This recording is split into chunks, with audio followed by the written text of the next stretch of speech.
Fala pessoal, começamos mais um Fala Cleiton. Não se esqueçam de curtir, compartilhar e se inscrever no nosso canal. Hoje a gente está aqui com Alisson Ferreira de Deus Menezes. Tudo bem, Alisson? Tudo bom, Cleiton? E aí, como estão as coisas? Tudo ótimo. A gente brincou um pouco, né? Alisson de Deus. Exatamente. Diz que é para ajudar a salvar o steel frame do Brasil, né? Gente, olha só. O Alisson, ele trabalha na Paclux, é diretor comercial, né, Alisson? Na verdade, eu faço a gerência comercial da Gerência Placlux, comercial? né? Já a nível nacional. Então, eu cuido dos canais de venda ali, mais focado, né, para entender o mercado de obra, mas eu faço a gerência comercial nacional da Placlux. Legal. O Alisson é, como formação, administrador de empresas. Exatamente. E, Alisson, conta pra gente como que tu caiu nesse mundo de construção a seco, na Placlux. Conta um pouco da tua história pra gente. Vamos compartilhar um pouquinho. Então, assim, é até um pouco curioso, né? Porque eu não tenho tradição no mercado da construção. Não tem, enfim, empresa na família, não tem engenheiro na minha família, nada nesse sentido. Mas, enfim, trabalhava numa empresa de telecom, numa dessas grandes aí do mercado, né? E, enfim, né, já estava querendo migrar para a área comercial e eu conhecia o antigo sócio da Placlux, né? Tinha uma certa proximidade e ele falou da necessidade de alguém no comercial para tocar à frente da Placlux, né? E me interessou muito, né? Falei assim, negócio diferente e tal, eu gosto de oxigenar, né? Desafio novo. Desafio novo. Eu tava naquele momento de, vamos ver o que dá para fazer de diferente. A gente conversou, fiz ali uma série, né, de conversas, de entrevistas, inclusive. E a gente entendeu que dava, né, dava match. Deu match. Deu match. Isso eu tô falando do finalzinho de 2018. Então eu entrei no mercado da construção, já nichada na construção seca, né, lá na placa cimentícia especificamente. E ao longo desses 5 anos aí fui me desenvolvendo, fui aprendendo e cada vez mais tomando gosto pelo mercado, né? Porque é um mercado que ele é encantador. Então, cada vez mais ali fui me aprimorando. Mas a minha origem é no telecom, minha origem eu sou um administrador de empresas. E quando o bichinho da construção seca mordeu... Te mordeu? Foi de primeira. Ou tu se apaixona ou tu vai embora logo, né? E eu também, eu sou apaixonado pelo sistema. Eu não me vejo fazendo outra coisa. Eu imagino. Você está há quanto tempo já mesmo lá, Cleiton? 20 anos. 20 anos, pois é. Então. Na verdade, eu tô muito mais, né? Eu falo 20 anos porque eu tenho 20 anos de Forrotec. Mas a minha história começou com meu pai. Meu pai é montador de drywall, eu comecei junto com ele. Então, eu brinco que eu tô desde que eu nasci, porque meu pai era montador, eu já vivo isso, escuto falar sobre gesso acartonado, né? Os problemas de obra, meu pai vinha brabo pra casa. Então, Nada parecido com o que acontece hoje, né? Não, tudo diferente hoje. Diferente, né? Ainda bem. Mas legal. Então, isso que é curioso, porque assim, quando a gente olha assim, o tradicional, o normal é a pessoa ter algum histórico, né, no mercado. Sim. E eu vim de paraquedas e... Geralmente tem algum vínculo, né? Exato. Mas assim, muito satisfeito com tudo que tem acontecido, né? Acho que é super válido. Bom, e como diretor comercial, tu vê como o mercado agora tá bem aquecido, né, Alisson? O mercado está aquecido, a gente tem boas perspectivas ali de crescimento mesmo, porque vai lá, tem algumas pesquisas que saem e tal, a gente infelizmente hoje ainda não tem um dado, especialmente do steel frame, um dado que ele é tão consolidado, tão unânime, mas assim, algumas pesquisas mostram assim, que o crescimento é de 2 dígitos, então vai lá, no mínimo 10%. Mas a gente tem projeções lá de 20%, 25%, você pega 2 anos atrás o mercado cresceu 56%, né, baseado na taxa de consumo de aço. Então, assim, a perspectiva é de crescimento por pelo menos aí mais uma década. Né? Nesse ritmo, né? Acelerado, né? Tracionado dessa forma. E cada vez eu acho que vai aquecer mais a cada ano. Eu acho que esse número vai crescer agressivamente. Não, com certeza. A gente tem total expectativa, tanto que lá na Placlux a gente está se preparando para isso, né? A gente vinha lá de uma empresa que era uma importadora de chapa cimentícia. Estou falando lá em 2007. Então, a Placlux é uma empresa que já tem uma história, né? Já estão 17 anos aí no mercado. Mas só importava chapa, aí começou a criar um pequeno, né, sisteminha ali do fechamento, desenvolveu esse sistema, criou um sistema mais robusto. 2017 abriu uma fábrica de chapa cimentícia no Brasil, então lá atrás já estava olhando, né, toda essa perspectiva de crescimento. A gente segue aí na linha do tempo. Em 2021 para 2022 a gente começa a buscar ali a questão de investimento para poder, né, tracionar mais ainda. E em 2022 a gente é adquirido por um grupo, né? Tem algumas formatações ali, né? Das participações ali que compuseram essa sociedade da Placlux. E hoje a gente está dentro de um grupo que é maior, né? O grupo Inova Steel. Mas a Placlux é o braço industrial, é o braço voltado a mercado do grupo, né? Então a gente tem muita segurança para atender o mercado, atender essa demanda e nos preparamos para isso. Então, Temos lá, né, de importador de chapa cimentícia, passamos a ser fabricantes da chapa cimentícia, depois fabricantes de perfis de light steel frame e drywall, viramos importadores de forro, abrimos uma linha química ali que tem a massa de drywall e tem outros componentes de química, né, como impermeabilizantes, seladores, base coat, tudo isso para poder atender o mercado, vislumbrando esse crescimento que o mercado está apontando, ele está direcionado para o crescimento. Agora me corrija se eu estou errado, a gente falou da placa cimentícia, é a única fabricante nacional, é a Placlux, né? A única fabricante dedicada à chapa cimentícia no Brasil somos nós. Né? A gente tem aí outros players do mercado que eles... Né, importam aí, né? Eles são ou importadores ou a linha é uma linha mista. Né? Eles fazem a chapa cimentícia, mas fazem também, né, a telha, né, a telha de fibrocimento. Então, é uma linha compartilhada. Né? E a nossa não. A nossa é uma linha dedicada à chapa cimentícia. Vamos falar um pouco para o pessoal que não entende muito do sistema. Qual a diferença da placa cimentícia para a placa de fibrocimento? É legal essa pergunta. Com o advento da norma da chapa cimentícias, a gente teve uma subclassificação. E essa classificação mostra que existem chapas de fibrocimento, chapas cimentícias. Começando pela chapa de fibrocimento. Ela é uma chapa que ela é formada por camadas de celulose e cimento que são prensadas. Elas podem ser autoclavadas ou não, né? Isso vai dar uma característica final do produto. E elas têm essa composição de camadas. Então, elas são camadas sobrepostas e prensadas. Cada fabricante também tem a sua tecnologia específica. E essa chapa tem algumas características. É uma chapa que é mais densa, ela é uma chapa que ela eventualmente tem um desempenho melhor para fazer ela como acabamento, né? A chapa como acabamento final eu sei que é redundante, mas é só para deixar bem marcado do que eu estou falando. E do outro lado você tem as chapas cimentícias de fato, que são as chapas que são pasta de cimento estruturada por malhas. A gente tem 2 players no mercado hoje, um que é o fabricante nacional, somos nós, a Placlux, e tem outro que traz a chapa importada, que também tem algumas características. Então, é uma chapa que ela é mais leve, ela é uma chapa que corta com estilete, é uma chapa que tem menos variação dimensional, mas tudo isso quer dizer assim, então qual chapa é melhor? Não tem, cada chapa tem sua característica, e de acordo com a norma, você vai determinar qual o uso dela.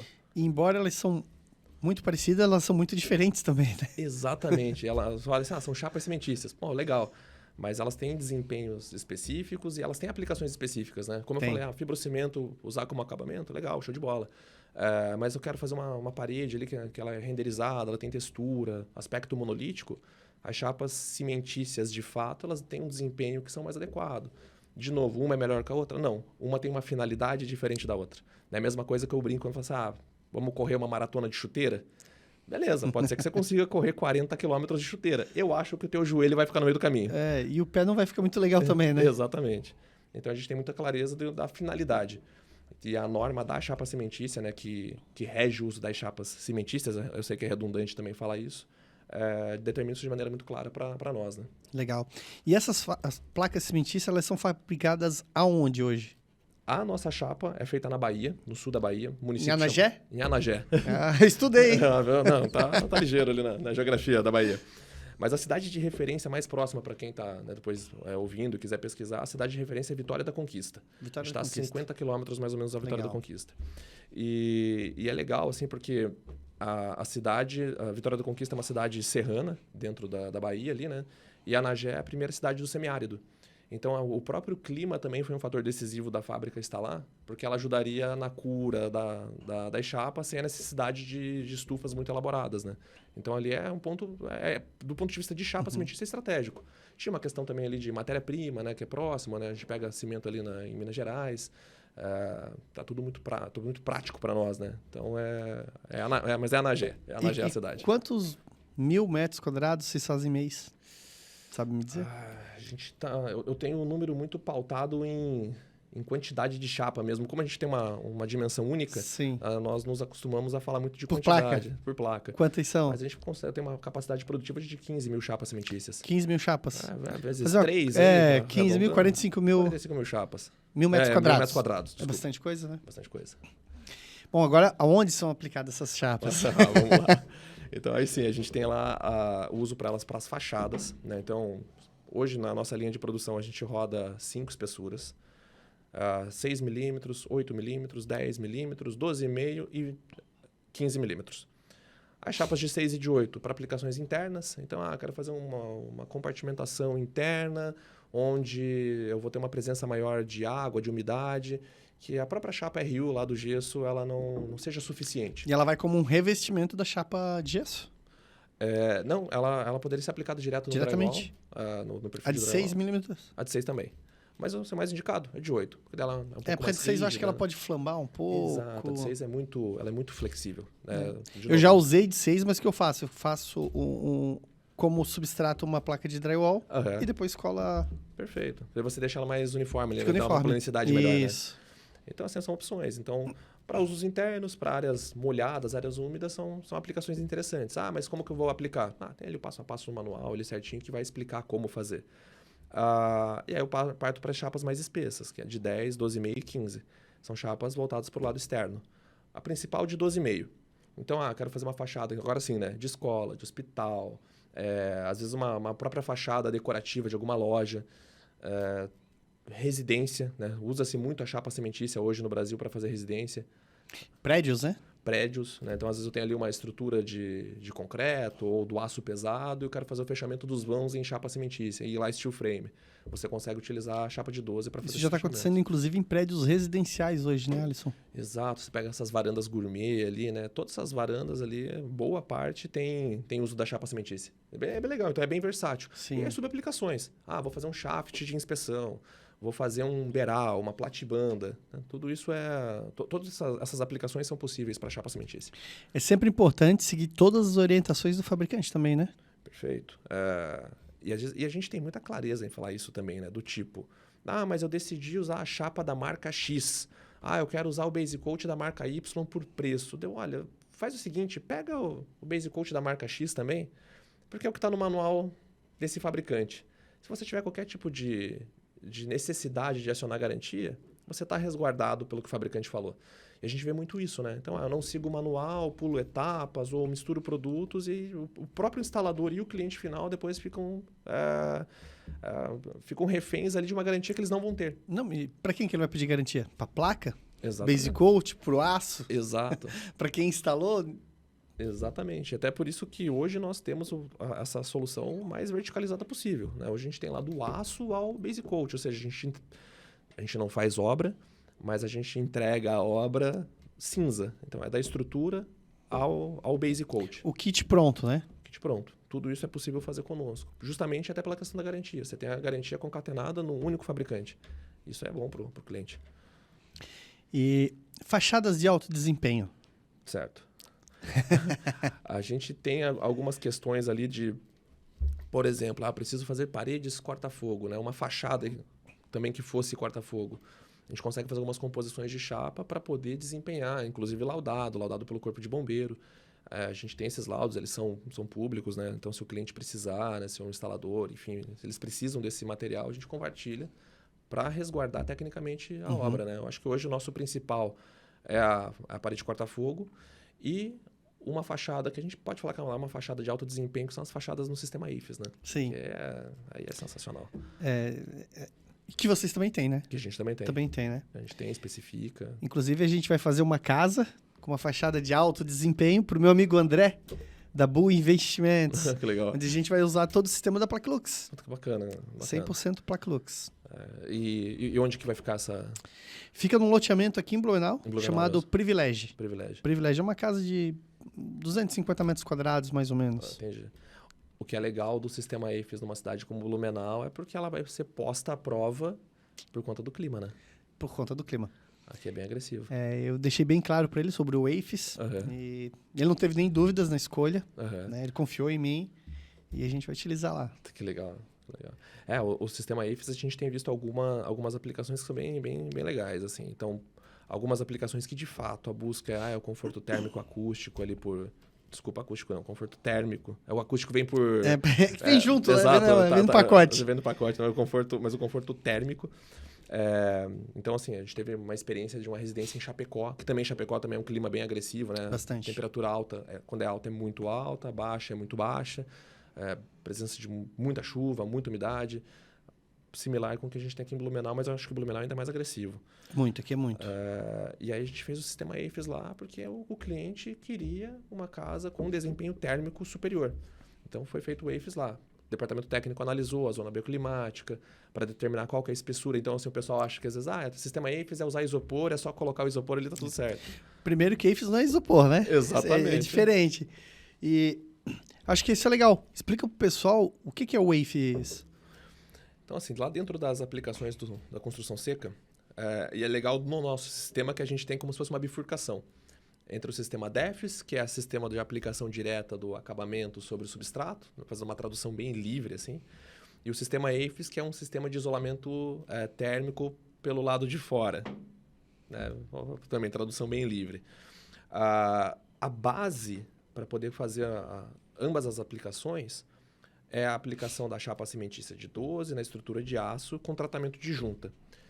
Aí, se no meu projeto é um sistema DEFES, ou seja, de aplicação direta, tá ali do tratamento de junta, vou aplicar o base coat, vou esperar fazer a cura e já vou acabar fazer os acabamentos. No sistema AFES, não. No sistema AFES eu faço a colagem do EPS, que é o tal vulgo isopor, mas é o EPS de alta densidade. Então, hoje a gente parte de 18 kg por metro cúbico. E tem que ser um EPS auto-extinguível, ele não pode se propagar chama, então não é qualquer EPS, né? Tem uma especificação técnica. A espessura dele também pode variar, mas ele é o isolante térmico que vai ser colado no substrato e o tratamento base coat vai ser feito sobre ele. Então, eu tenho um desempenho térmico superior, ou seja, eu tenho menos essa transmitância térmica para o interior da parede porque eu coloquei um isolante. E o teu conforto térmico dentro da residência, economia com ar-condicionado, eles se tornam muito maiores por conta desse isolamento. E ele acaba eliminando também muita patologia da fachada que a gente conhece, né? Exatamente, como o isopor. Como o EPS ele é um material inerte, então ele não fica contraindo e dilatando. E aquela velha reclamação que se tem das fachadas leves, agora eu vou colocar todo mundo no pacote, né? Sim. A reclamação que se tem, você... praticamente, ou para não dizer que você anula 100%. Anula. Né? Principalmente o mapeamento, né? O efeito ghost. Exatamente. Então, assim, e claro, tem os seus cuidados também. Textura. Que textura que eu uso no sistema AFES? Texturas claras. Não é o ideal usar texturas escuras. Porque você está colocando muito calor no EPS, né? E isso não é necessário. Posso fazer qualquer tipo de acabamento? Lá na cimentícia eu posso fazer aplicação de pedra, posso fazer aplicação de cerâmica. No AFES não. Já no AFES não, por conta do arrancamento. Mas são fachadas que são excepcionais, né? Eu até brinco assim que eu falo assim, o dia que eu for construir minha casa em steel, ela será no sistema AFES. Eu também. Sim, eu não tenho nem dúvidas. Não adianta, não. O térmico, só para quem entrou numa casa de AFES sabe o que é o térmico do AFES, né? A gente vai ter um showroom aqui por pouco tempo em Blumenau, né? Porque depois o cliente não vai deixar a gente usar a casa dele. Mas em breve eu pretendo fazer a minha também e quero fazer de AFES. Boa, legal. Legal. Show de bola. Baita sistema. E hoje a Plaque Lux, ela tá em todo o Brasil? A gente atua em todo o Brasil, presença muito mais forte na região sul, no sudeste, uma boa participação no Nordeste, até por conta da fábrica da cimentícia estar lá, né? Então a gente tem bastante penetração no mercado ali de Pernambuco, da própria Bahia, onde a gente tem uma participação um pouquinho mais tímida é no Norte, né? Mas ainda assim, eventualmente, a gente tem alguma coisa acontecendo lá. Centro-Oeste a gente vai bem também. Só o Norte que é um pouquinho mais complicado, mas o grande limitante da região Norte é frete. Frete, né? Frete. É caro. É caríssimo e a alternativa que tem, por exemplo, para Manaus é a cabotagem. Então... E que fica ainda mais caro também. Exato. E a Plaque Lux vai estar no Enix? Estaremos no Enix. Estaremos no Enix. Nós vamos ter lá um stand, vamos mostrar um pouquinho dessas soluções. Vou dar um pouquinho de spoiler, né? Pode, claro. Então, vai ter algo voltado para os forros minerais ali, né? Os forros modulares minerais, que nós somos importadores. Vai ter aço, porque somos fabricantes do aço, somos fabricantes de aço engenheirado, inclusive, então vai ter alguma coisa de aço engenheirado. Deve ter alguma coisa de parede curva, porque, enfim, como a nossa placa é flexível, ela consegue fazer curvas, né? Raios de 3 metros nas espessuras mais altas e raios de 1 metro nas Isso é uma das vantagens da placa cimentícia, né? Exato. Eu já até voltar para isso e comentar um pouquinho. Então, assim, a gente vai ter um pouquinho de cada coisa assim para mostrar no Enix. Para defender o sistema. E a questão da parede curva, ela é viável por conta da flexibilidade da chapa. Então, vamos voltar lá para os tipos de chapa. A fibrocimento e chapa cimentícia. A chapa cimentícia, ela, por ser estruturada por malhas, ela se torna muito mais flexível. Então, para paredes curvas, ou seja, com detalhe arquitetônico curvo, é um material que vai atender super bem, né? Ela tem a própria capacidade de se moldar esse desenho. É claro, né? Nas chapas mais grossas, a gente tem raios ali de 3 metros como limitador, né? Como laudo, né? Para poder trabalhar. E nas chapas mais finas, raios de 1 metro. Então, mas assim, são raios bem agressivos, se você pensar de maneira geral. E ao passo que a chapa de fibra ou cimento, por ser mais rígida e mais densa, ela não consegue fazer essas curvaturas de maneira tão... assim, com tanto primor. Então, a chapa cimentícia tem essa vantagem. E uma questão da flexibilidade também, que também assim, a gente explora pouco, fala pouco, mas que é uma baita vantagem, é a questão da própria dissipação de energia, né? Então, se ela não é um material rígido... Aliás, vamos pensar assim, se ela fosse um material rígido, ela começou a vibrar. Para onde que ela vai escoar essa energia? Na junta, que é o ponto mais frágil do sistema, na junta das chapas. E ali vai aparecer uma fissura. Vai aparecer uma fissura, uma eterna fissura. Como a nossa chapa ela tem mais flexibilidade, ela consegue dissipar essa tensão de maneira muito mais fácil. E ela não acumula essa energia na junta das chapas. Ela se espalha. Exatamente. Pela chapa. Se espalha pela chapa. Então, a gente tem fachadas que são mais resilientes, inclusive, né? Tem obra de estádio aí, né? Que foi feita ali que... Da MRV, né? Exatamente. O estádio do Atlético Mineiro. Do Atlético Mineiro. Do Atlético Mineiro. Exatamente. Então, a gente tem material lá e um dos motivos de estar lá é por conta da vibração, né? Ele consegue dissipar essa energia de maneira toda aquela... A parte externa... São fechamentos de mais ou menos 9 metros de altura. O comprimento não vou lembrar, acho que são 14 metros. Que eles são a continuação das telhas. Né? Então, as telhas não podiam chegar até o final por alguns aspectos, inclusive estético. Né? Então, dali para baixo veio a placa cimentícia. Dali para baixo a placa cimentícia. Que legal. Então, bem legal. Uma baita obra. Tem o aeroporto de Sinop também, né? Aeroporto de Sinop, coisa que nós fizemos recentemente. A Igreja Universal de Taguatinga, né, de Brasília, né, também, né, uma onda gigantesca, assim, é uma estrutura de aço pesado, aço laminado. Ali, se eu não me engano, são 15 metros de altura, todo em aço pesado, mas aí o fechamento em placa cimentícia, tem ali um revestimento em ACM também, mas era muito o apelo da placa ser flexível, né? Precisava acompanhar esse raio, né, das curvaturas ali, que são... E a igreja ficou muito bonita. Acho que a gente já sofreu muito com desempenho de fachada, né? Hoje a gente já superou e consegue ter A gente tem um bom resultado hoje no mercado, né? Não só Plaquelux, como de outras empresas também. Né? Embora eu sou Plaquelux. É suspeito, né? Sou suspeito a falar, mas assim, a gente tem grandes produtos no mercado e hoje a gente consegue ter um bom produto, né? Exatamente. Assim, uma coisa que a gente acho que até vale comentar, o steel frame está no Brasil já há uns 25, 30 anos. Então, tem obras dessa idade já no Brasil. Tem. Só que mais fortemente são os últimos 10 que começou a acelerar, e especialmente assim, os últimos 5 que a gente tem. Aí sim há uma atração muito forte do mercado, né? E aí isso força os fabricantes, força os players a se adaptarem, buscarem, né, as melhorias dos sistemas. A gente fala muito, a gente tem muito claro isso para nós, de que todo esse tempo foi um tempo de aprendizagem. Foi. Então, agora a gente está muito bem preparado para começar a atender de fato o mercado. Claro que a gente tem o gargalo da mão de obra ainda, né? Que é mais especializada, é mais específica, mas que acho que pouco a pouco a gente vai conseguindo também minimizar isso com os treinamentos, com os cursos, os fabricantes, né, abrindo aí pro montador ir lá se especializar. Então, acho que pouco a pouco a gente vai formar também uma mão de obra aí minimamente capaz para atender o que a gente precisa. A gente vem brigando por isso, né? Para treinar esse pessoal, para inserir eles aí no mercado de trabalho, um mercado que vai crescer muito. Exatamente. Né? Para quem quer trabalhar, vai ter muito trabalho. Vai, com certeza. Né? É um trabalho mais leve. Sim. É um trabalho mais leve, não é tão pesado quanto de um pedreiro. Perfeito, exatamente. Né? Eu acho que os pedreiros de hoje vão se tornar instaladores ainda, até eletricistas, encanadores.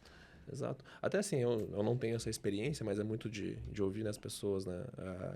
Eu acho que talvez o modelo ideal vai ser mais ou menos como funciona nos Estados Unidos, né? A gente vai ter o cara que monta o aço, aí ele vai embora, vai lá o fiscal da obra, que pode ser até esse pedreiro que já vai estar especializado, porque ele vai ter a vivência, né, de canteiro. Legal, o aço passou. É por etapas, né? Exato. Próximo, vem a outra empresa que faz só a cimentícia, não faz nem base coat, né?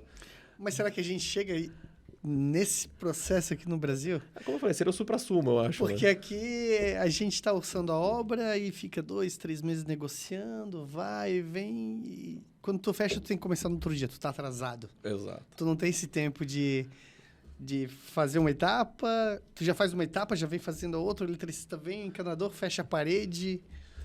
Pode ser que essa seja a nossa característica, né? Talvez eles olhem lá no futuro e falem assim, pô, legal o modelo de instalação no Brasil, né? Que é um atrás do outro ali. Eles estavam na frente de todo mundo. Exatamente.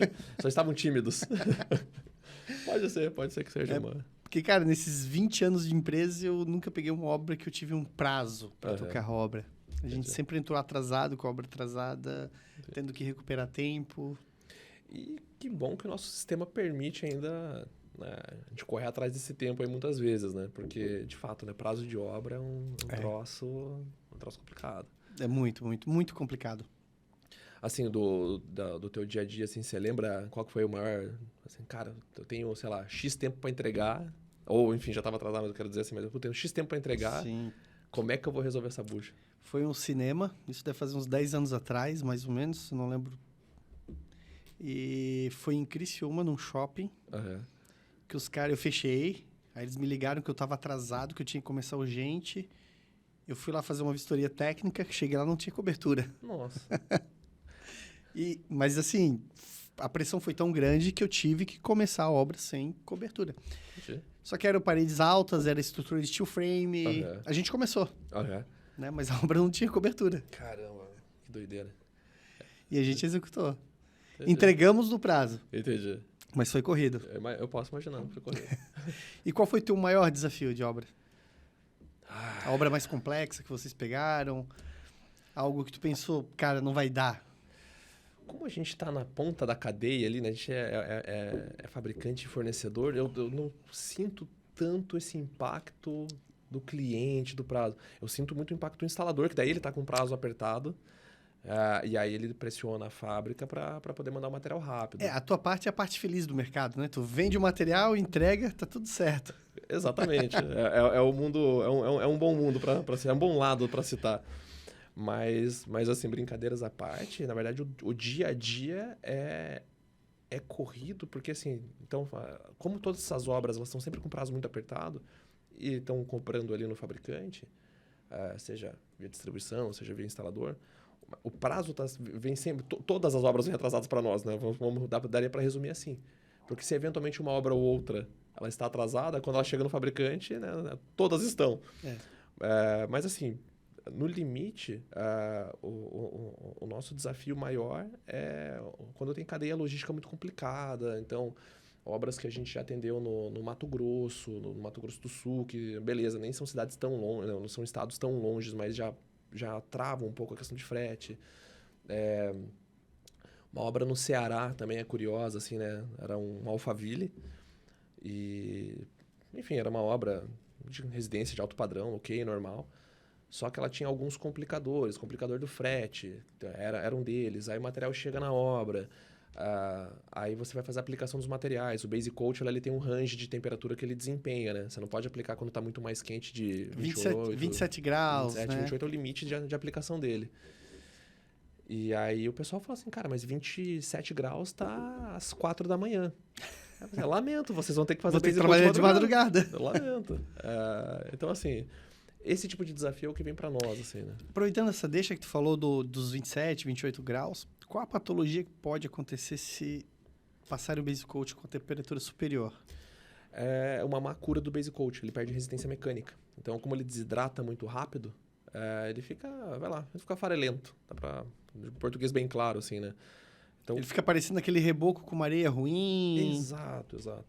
Isso pode dar uma patologia? É bom retirar e fazer de novo ou não? Não, ele pode causar a patologia porque assim, o sistema Base Coat que deveria proteger aí o substrato, ele está fragilizado. Então, ele não vai desempenhar do ponto de vista ali da própria resistência mecânica. Então, dependendo do tipo de acabamento, o peso desse acabamento, a questão da proteção da placa, a permeância ao vapor do Base Coat, né, que isso também é legal comentar, né? Todo o sistema é pensado para respirar, né? Então, você tem a membrana hidrófuga lá na base, jogando vapor para fora. A nossa placa cimentícia, como ela é menos densa, ela também permite que o vapor vá embora. O Base Coat permite que o vapor vá embora. e o acabamento deveria permitir o vapor ir embora também, né? Mas aqui a gente não pode ter a entrada da água líquida. Enfim, e aí esse base coat, se ele não está bem curado, ele tem uma série de problemas que pode ocasionar a perda de desempenho de fato dele, né? Desde a resistência mecânica até uma eventual ali, o problema da transpiração da parede, da respiração daquela parede. E, Alisson, vamos falar de base coat então, né? Vamos lá. A gente está falando de base coat. O que é o base coat? Porque muita gente vê que parece um reboco, é uma argamassa. O que é um base coat? Assim, para o leigo, a gente sempre vai dar o discurso que o base coat é um reboco. É o reboco do nosso sistema. Mas diferente do reboco, que tem lá uma camada de 2 centímetros, 2,5 centímetros, o base coat é uma camada de 3 a 5 milímetros. Ou seja, uma camada muito mais fina, que faz a uniformização, a regularização do substrato, permite, né, que o sistema trabalhe ali de maneira mais uniforme, porque você tem... o base coat não é só a massa, né? Quando a gente fala o tratamento, o base coat é massa mais tela. Então, você tem um conjunto de material trabalhando com toda a fachada e aquela história de dissipar tensão, evitar trinca e assim por diante. Então, você tem todo o sistema trabalhando em conjunto. Como se fosse um bloco, né? Como se fosse um bloco único. E, além disso, essa regularização. Você tem uma superfície muito mais uniforme para fazer os acabamentos. Então, ele tem essas funções. Existem base coats que são prontos, né? Eles são um pouco mais elastoméricos, ali, eles têm uma capacidade mais elástica e eles são... desempenho melhor para chapas de fibrocimento, né? Que uma característica da fibrocimento é contrair e dilatar mais, elas são mais dimensionalmente menos estáveis, né? Eu quero dizer. E, de novo, é uma característica, então você tem que colocar um material que acompanha essa movimentação.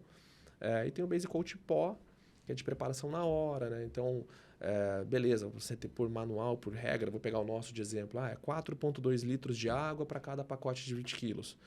Mas você tem um quê artesanal, tem uma margenzinha, né? Para trabalhar então em climas que são mais agressivos. Tá muito quente ou é muito seco. Brasília, por exemplo. É muito seco. Muito seco, então o base coat desidrata muito rápido. Você tem que botar um pouquinho mais de água. 4,6, 4,7 de água, que está dentro do range de atuação do base coat. E aí tem um montador que gosta de trabalhar com ele um pouco mais líquido, o outro com um pouco mais homogêneo. Exatamente. E até acho que isso é legal comentar, assim, tem uns que gostam de trabalhar com ele mais líquido para aplicar com rolo. Sim. Né? Então, assim, qual que é o nosso posicionamento? É possível fazer? É possível, mas tem que garantir que seja uma quantidade boa de base coat, né? Para que ele atinja os 3 milímetros ali de espessura final.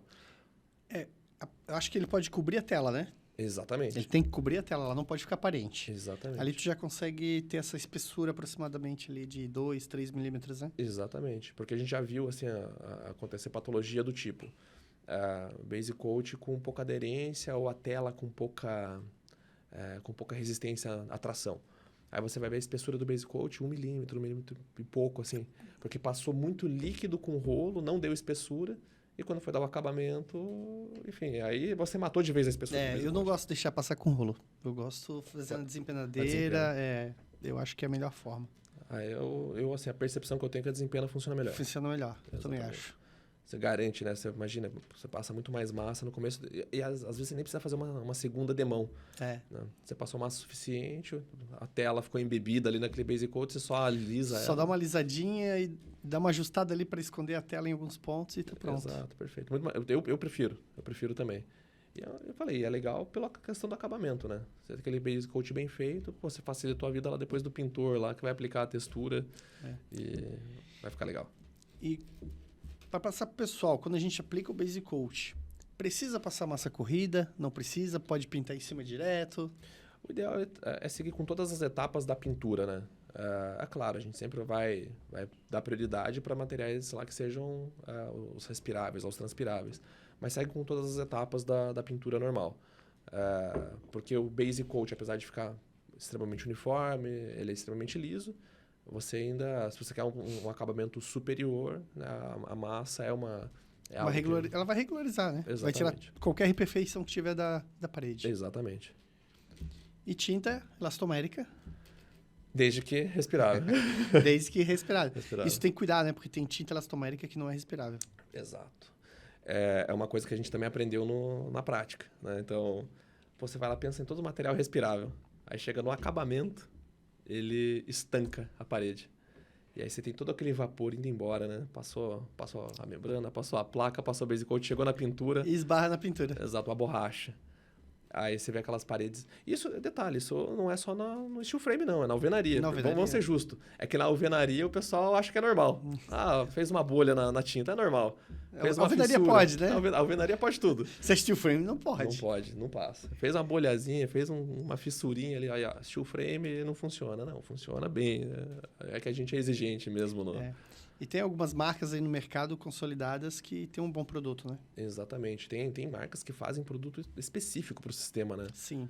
Então, é bem legal isso. Ela é voltada para o sistema, né? Exato. Então, é bem bacana. É bem bacana isso aí. É bacana porque, assim, de novo, é um material pensado para desempenhar como sistema, não um produto sozinho, né? Eles poderiam patrocinar o programa e a gente falaria o nome deles, né, Alisson? Exatamente, né? Não pode nem dar indicativo. Não pode. Não vai nem dar spoiler. Mas eu vou convidar eles um dia para vir aqui também. Exato. É uma empresa muito boa. Sim, né? São bons. São muito bons. Tecnicamente, assim, sem qualquer comentário que os prejudique. São bons de verdade. Ela é alemã, essa empresa, né? São alemães. São eles mesmos. Bom, quem conhece um pouco do sistema sabe de quem a gente está falando. E estão falando bem, porque assim, não é com ironia, muito bem. Os caras são bons. Já tive oportunidade de visitar a fábrica. Tem outras empresas tão boas quanto, mas eles são os melhores. Acho que sim. Isso não tem dúvida. Mas eu já fiquei sabendo que a Placlux tem tá estudando alguma coisa de começar a fabricar também? Como nós temos uma linha química, eventualmente isso pode ser algo que... Um passarinho me falou... Entendi. Eventualmente é algo que pode acontecer. Como estruturou essa linha química, é uma linha química polivalente ali, ou seja, ela consegue fazer vários produtos com a mesma base de produção. E para fazer até um parênteses aqui, a parte química eu não entendo patavinas. Nada. Né? Então, eu vou só dar pinceladas aqui mesmo. Mas, assim, essa linha química, ela consegue, né, fazer, inclusive, acabamento, se fosse o caso, né? Essa linha química de vocês fica em Santo André, né? Em Santo André, na unidade de Santo André.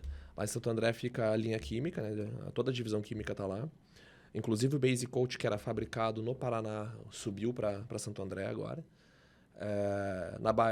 Desculpa, lá em Santo André ainda, a fabricação dos perfis, seja drywall, seja steel frame. É o principal CD, né? Então, as importações de forro, tudo por lá. Em Curitiba, na verdade, Araucária, né, que é a cidade da região metropolitana, fica também um centro de distribuição para alimentar principalmente a região sul. E lá na Bahia, a fábrica da cimentícia, com também um pulmão de estoque para nos outros produtos a gente conseguir, né, mandar lá mais para cima. E em Curitiba, Paraná, vocês fabricam alguma coisa ali hoje ou é só um centro de distribuição? A gente parou de fabricar. Parou. Até 30 dias atrás a gente vinha fabricando. É recente, então? É recente a mudança. Aí migramos lá para Santo André para ficar dentro da divisão química, dentro do controle do pessoal de química mesmo, né? Então, dentro do mesmo guarda-chuva. Legal. Quantos funcionários tem a Placlux hoje? Vamos lá. Se eu não estiver falando nenhuma besteira, porque se eu foco só na fábrica da cimentícia, com o pessoal interno de vendas, os diretos de vendas... Estou falando talvez de umas 35 pessoas, mas em Santo André a gente tem bastante pessoa envolvida também na parte do aço, na divisão química. Se eu não estiver falando nenhuma besteira, a gente deve ter umas 60 pessoas dedicadas à fabricação, né? É bastante gente. Então tem um time bom, né? E tu vê a Placlux preparada para esse boom no mercado, para atender? Como que fala assim, para trás, nem para pegar impulso, né? Sim, a gente está preparado. E olhando de maneira clara, assim, a nossa linha de produção hoje ela ainda tem uma parte que está ociosa, né? Então, porque ela foi concebida para esse momento. Então, a gente ainda está subutilizando ela, mas muito em função de ter espaço para quando o mercado começar a alavancar, a gente não precisar fazer nenhum investimento de arrancada. A gente já investiu no começo. Muito se fala dentro do grupo que os investimentos já foram feitos, agora a gente tem que começar a fazer a colheita, né? Vocês estão preparados para quando chegar. Exatamente. Quando chegar, vamos se preparar, né? Perfeito. É exatamente isso. Então, nós nos preparamos. A fábrica da chapa cimentícia tem capacidade para atender, a parte do aço tem capacidade para atender, química, então, nem se fala, né? Que é uma coisa muito nova para nós. A gente está preparado para o crescimento, né? E sabe que, voltando lá no começo da conversa... pelo tanto que vai crescer, a gente sabe que talvez mais de 3, 5 anos, a capacidade produtiva talvez atinja a totalidade ali, né? Aí sim vai ter que investir. Exatamente. Aí é o próximo passo. Mas é bacana, é bacana. Estamos prontos pro que tá para vir aí. E é legal isso, né, Alisson? A gente vê o mercado crescer tanto. É empolgante, né? Demais, assim. Como eu falei, assim, eu tô há pouco tempo no mercado perto... Você falou, tem mais de 20 anos na empresa, né? Eu tô há 5 anos e meio, arredondando. Né? Quando eu saí lá do telecom para construção. Pô, mas em 5 anos, o tanto que eu já vi de mudança, como, caramba, para quem tá aqui há 10 anos, há 15 anos, 20 anos de mercado. Né? É que hoje tu sai na rua, tu fala de steel frame, as pessoas já sabem o que é. Exatamente. Vou voltar, sei lá, 10 anos atrás, falava de steel frame, os caras olhavam assim, o que é isso? Exato. Né? Casa de steel frame, cara, ninguém fazia. Vou fazer uma casa de perfil de aço com placa, você tá louco. Pô, eu tenho um amigo meu, João Paulo Taumaturgo, um grande amigo meu, ele me mandou um artigo esses dias, depois eu vou te mostrar. Ele foi no escritório de advocacia e ele tem num quadro lá que em 1944, ou 1940, um jornal do Rio de Janeiro estava falando em casas de ferro na China. Nossa. Em 1840. Aí que tá. Para nós é tudo muito jovem, mas é algo que já A coisa vem há muito tempo já acontecendo. É curioso, né? Porque você olha assim, né? O próprio drywall, tudo bem que agora é normal. Mas ainda assim você pega, por exemplo, algumas imobiliárias, alguns corretores que tem esse negócio, esse apartamento aqui de alto padrão, só não liga com a parede de drywall. Pô, não liga, meu. A parede de desempenho melhor, é mais leve. Eu posso mudar ali muito mais fácil se precisar, né? Então, culturalmente é difícil para nós, né? Culturalmente, porque, como tu falou, eu prefiro uma parede de drywall, se eu tiver que comprar. Sim. Eu vou comprar um imóvel, se o cara, sei lá, de drywall, eu vou dizer, cara, eu prefiro esse imóvel. Sim, exato. Né? E na concepção, às vezes, da imobiliária, é um problema. Ela não liga que é de drywall. Mas eu tava falando no outro podcast anterior até, com o pessoal da Ecofiber, justamente com o Eduardo, justamente sobre isso. Entendi. Né? Ele é um produto superior. Então... E a gente tem que começar a treinar os corretores de obra. Os corretores, para que eles possam vender um produto superior. Eles têm medo de vender. Sim, é que eles acham que não... E não é culpa deles, longe disso. Mas eles não entendem que é tecnologia, né? Uma parede de drywall, ela é tecnológica. Então, você tem ali as chapas de drywall, você tem o perfil, e mesmo que você não tenha nenhum tipo de isolante acústico no meio, o próprio ar é isolante acústico, né? Então ocorre lá aquele efeito da física, né? Massa mola massa. Tem lá a onda sonora bate na massa, que é a chapa de drywall. Então ela já tem uma quebra, já tem uma acho que é difração o nome. Agora difração. Não falei, não sou engenheiro, não sou físico, mas é difração. Ela corre para dentro da parede. Aí ela vai pro ar, que é outro meio, então ela sofre mais um pouco disso e depois ela encontra outro meio sólido. Isso é melhor do que um meio sólido único, né? Que é o tijolo. Porque ela bate no tijolo e reverbera para outro lado. Então o próprio ar já é um isolante acústico. E é difícil de entender esse conceito, né? Então a parede é mais tecnológica. A partir do momento que eles entenderem que você tem mais tecnologia, menos peso, menos espaço, com flexibilidade, né? Eu quero mudar o quarto de dimensão, quero, sei lá, eu tenho um apartamento de 3 quartos, mas eu quero derrubar aquela parede para fazer uma sala maior. Te dá essa flexibilidade também de mudança. Exato. Né? Tu não precisa, sei lá, ter uma parede ali que é estrutural no meio do prédio. Exato. Do teu apartamento. Exatamente. Tu consegue derrubar ela, mudar teu apartamento, fazer 1 quarto, 2 quartos, 3 quartos. Tu tem essa flexibilidade. Exato, muito melhor. Então, assim, a partir do momento que eles entenderem que é tecnologia, a gente consegue mudar um pouquinho isso. O difícil é virar essa chave nesse pessoal. Mas tá virando. Tá virando? Tá virando. Eu acho que a gente vai ter um boom de mercado esse ano ainda. Já tá tendo. Bom, isso é legal. Já tá tendo. As obras estão ficando muito rápidas, né? Tá todo mundo querendo industrializar e para isso vai ter que usar o drywall. Não tem outro jeito. Não tem outra forma. Vai ter que usar o drywall. Porque vamos lá, imagina, você sobe lá a torre. Vou passar um pano agora para alvenaria, tá? Aí você fez os fechamentos externos de alvenaria. Dali em diante, você tem uma laje livre ali, né? De, sei lá, 300, 400 metros. Você faz o que você bem entender. De acordo com cada projeto, né? Você não engessou um negócio, você não travou um negócio a um ponto de que não dá para fazer mais nada, é aquilo e acabou. Então, eu sou bem favorável e também tenho essa percepção de que se torna algo mais... Tem um conceito lá de marketing, agora me fugiu o nome, mas eu quero de uma personalização massificada, alguma coisa assim. Mas que é falar assim, ó, por conta de meios de produção, às vezes por tecnologia, qualquer coisa que valha, você consegue massificar produtos, mas sem perder a customização. Eu entendo que o drywall é isso. É isso aí. Você massifica porque você faz uma série de obras, você consegue aumentar a tua capacidade produtiva, mas você ainda permite a personalização cliente a cliente. Então, isso eu acho que é muito legal. Assim. E pode ser um diferencial de venda, né? Com certeza. Você pode personalizar teu apartamento. Exato. Tá aqui tua laje, chama teu design de interiores, teu arquiteto, faz o que você bem entender. E brinca, né? Exatamente. Claro que ele vai ter que dar um tempo pro cliente, porque senão ele fica com o prédio parado. O cliente vai ter que ter um tempo para fazer aquela customização. Exatamente. Ó, tem que entregar o projeto em 30 dias, 60 dias, aí eu não sei. A construtora tem que ver, né? Exatamente. Aí é construtora, né?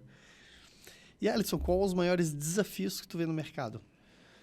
Acho que hoje ainda é mão de obra, né? A gente até comentou a questão da questão do treinamento, né? De trazer o montador de drywall, trazer o pedreiro, mas o principal gargalo hoje é mão de obra pela disponibilidade, né? Então, a gente tem pouca mão de obra e pouca mão de obra boa. Então, assim, é o principal gargalo. Então, na minha visão, são as fábricas fazendo curso, promovendo coisas, esses treinamentos para que o montador e o pedreiro, quem venha a trabalhar no mercado, enfim, ele consiga ser um montador melhor, ele siga as boas práticas, né? E também para que ele não tenha que resolver tudo sozinho na obra. Então, não é uma crítica ao trabalhador ali. Mas eu imagino, muitas vezes ele está lá, ele não teve respaldo até então de nenhum fabricante, não teve respaldo, né? Não teve esse conhecimento prévio do sistema, e ele tem que resolver sozinho. Como é que resolve? Para quem que ele pede socorro? Exatamente. Então, o cara tem placa aqui, tem um parafuso, mas será que esse parafuso pode ir nessa placa? E ele tem que resolver.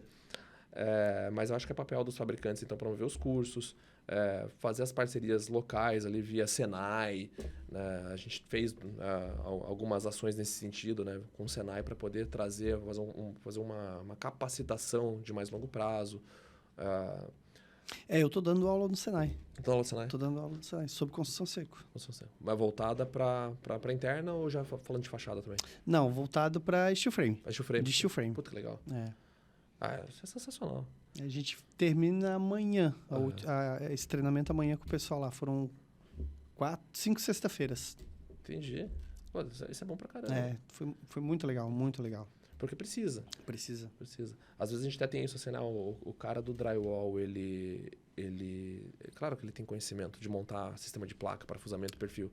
Só que o steel frame é estrutural, né? Então ele tem que tomar alguns cuidados adicionais que uma capacitação, um treinamento vão permitir ele trabalhar de maneira mais segura. Não é difícil, né? Mas tem que estudar, tem que treinar. Exatamente. Entender esses conceitos. Por isso que eu falo, acho que é um conjunto de coisas. É o fabricante, é o instalador, é o montador, a distribuição, algumas ações lá nas engenharias, nas arquiteturas, nas faculdades, porque você vai falar com um jovem que não conhece, né? Eu brinco que o montador ele está dentro do sistema do steel frame. Uhum. Porque o sistema depende muito dele. Um parafuso errado pode trazer uma patologia. Exatamente. O parafuso de uma placa num ponto ali onde a placa faz o ângulo de 45 errado, ele pode trazer um problema. Exatamente. Vai ter aquele ponto de eterna fissura e não vai saber por que está fissurando. Isso mesmo. É por conta de uma aplicação equivocada. Alisson, quero te agradecer por estar dispondo do teu tempo aqui com a gente, dividindo um pouco o teu conhecimento, a tua história. Eu queria que tu deixasse uma mensagem para as pessoas que nos assistem. Primeiro, antes de qualquer coisa, agradecer também o espaço, né? Porque, assim, para nós, eu falando como Plaqui.Lux, para nós é importante, né, ter esse espaço de fala, falar um pouquinho do sistema, falar um pouquinho do que é o nosso material, porque ele é um diferentão no mercado, né? Então, acho que assim, é importante. Então, esse espaço foi muito... Assim, foi sensacional para a gente poder falar um pouquinho.